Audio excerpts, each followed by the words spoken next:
Right now, Pittsburgh's best sports show is about to begin. Call us or tweet us. We got things to talk about on the Ireland Contracting Nightly Sports Call. All right, Paul, thanks very much. Good evening, everyone. It's a Sunday night special right here for you. It's the Ireland Contracting Nightly Sports Call on the Bordas and Bordas Hotline. The number of always to call is 412-575-2600. You can also tweet me tonight at KDPomp, P-O-M-P. And boy, do we have a lot to talk about. The Penguins took care of business on the road, where this year, think about this year in Philadelphia, every time they went, they scored at least 5 goals. And they did it again today. 8 was the number. They outscored them in 5 games. They're 28-9 over the course of the season.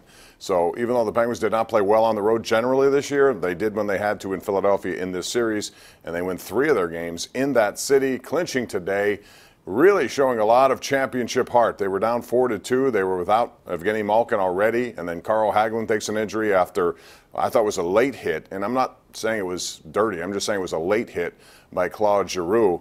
Should have been penalized in my book, but it wasn't, and he leaves, and I don't know if he has a concussion or what. The Penguins, of course, don't offer much in terms of medical information, but it's a good thing they're going to have some days off now for all these guys to heal a little bit.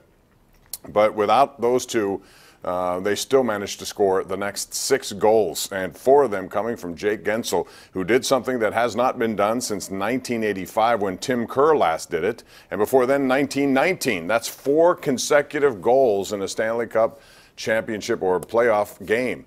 So the bottom line is Guentzel was shaking and baking and jaking and baking, and whatever else he was doing out there was spectacular. The guy is a playoff point producer. There's no doubt about it.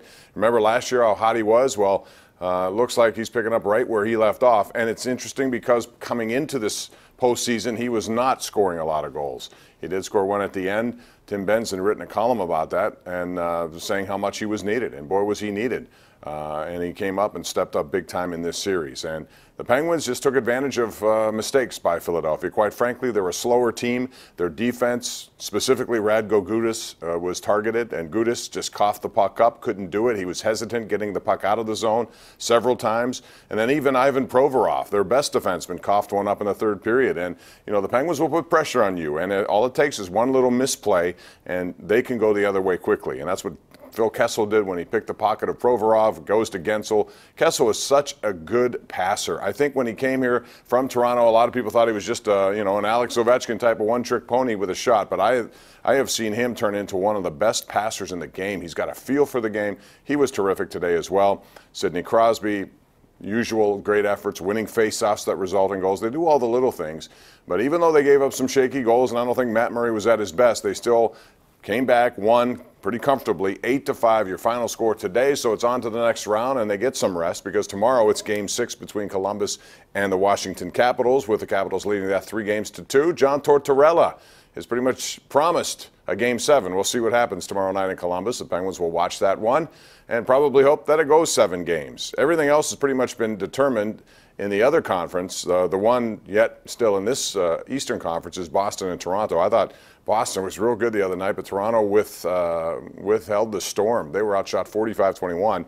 Toronto wins, forcing a game tomorrow. We'll see what happens there. But Boston still should win that series, and if they do, it would be a titanic clash between Tampa Bay and Boston on one of those Eastern Conference semifinals, and then it would be Pittsburgh versus the winner of Columbus and Washington. Who do you like in that series? And tell me, what do you think would be a better matchup? In my opinion, as I said this at the beginning of the tournament now, I thought for sure that the Penguins would get through the first 2 rounds. I picked them in 6 to beat Philadelphia. And I don't think either of these 2 teams has what it takes to beat Pittsburgh in the next round. So I think if they're going to stumble and lose a series, it may be in the Eastern Conference Final, just because a team like Tampa can match them, or at least give them all they can handle from a speed point of view. They've got some big-time players, and Andrei Vasilevsky's been rather consistent. And Boston's another team that has a lot of experience. They're not as fast, but they can do the physicality part of the game. And I thought that's what Philadelphia did in Game 5, carried over to the early part of Game 6 to get them back into the series. They were physical with the Penguins. But Mike Sullivan, it all starts with him. He just basically says, do your job. Play the way we're going to play. Don't engage. And they just keep doing it. And that speed is such a killer. And Philadelphia died with that speed. I don't think there's any question about that, especially in their own zone. So Nashville won tonight. They'll take on Winnipeg. That is going to be must-see TV, a great hockey matchup. And so is San Jose Vegas. So the Western Conference semifinals are set. Get your thoughts on that coming up as well. Pirates today, losers in Philadelphia. While the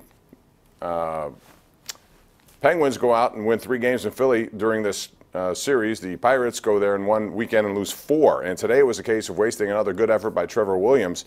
Trevor Williams went 6 innings, gave up just 1 hit. He did walk 5, but he was very good today. Deserved better than what he got. The Pirates had staked him to a 2-0 lead on an Elias Diaz 2-run home run, but then after that it was not much. And they stranded a lot of guys on base, especially in extra innings. 9, 10, 11, combined 6 runners stranded. They were in scoring position. They could not get that clutch hit. Philadelphia instead gets it in the bottom of the 11th. So now all of a sudden the Pirates are 12-10 and have fallen to 3rd place because Milwaukee's won 6 in a row, St. Louis 3 in a row. St. Louis comes here at the end of the week.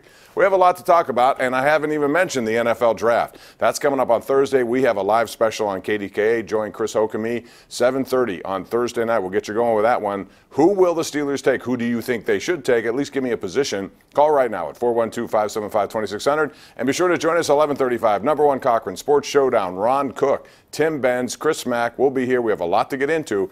Should be fun and entertaining at 11:35 tonight on KDKA. Back with your calls after this right here on Pittsburgh CW.